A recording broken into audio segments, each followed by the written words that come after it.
Ем секој ден се поскапо, ем расипана храна. Граѓаните реагираат дека одредени маркети ги исклучувале фрижидерите во кои се чуваат прехранбените производи за да заштедат струја. Реакциите се дека се случува да купат производ кој има рок на важење, сепак кога ќе го отворат да е расипан. Во последниот период, граѓаните велат дека забележале исклучени фрижидери во одредени маркети.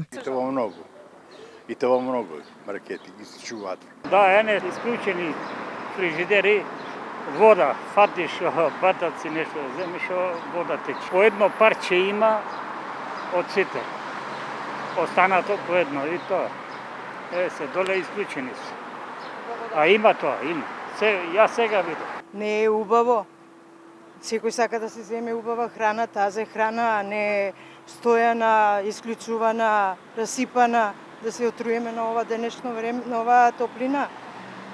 Јас така гледам. Ништо не ради. Гледам цени, ништо нема намалено. Дали улажат, дали не улажат. Тоа може да ви кажам. Податоците од Агенцијата за храна и ветеринарство говорат дека во првите 5 месеци од годинава за констатирани неправилности од страна на оператори со храна, продадени производи со поминат рок, несоодветно декларирани производи, биле изречени дури 1665 инспекцијски мерки.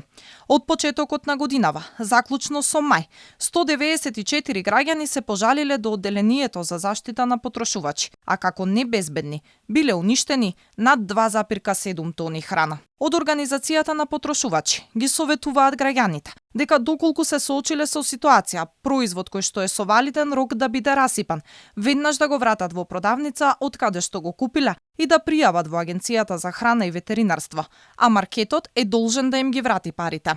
Неквалитетните производи е само уште еден удар за граѓаните по енормните ценовни шокови за кои власта се фали дека ги стабилизира, со тоа што ја ограничила маржата на 5 и 10% за основните прехранбени производи.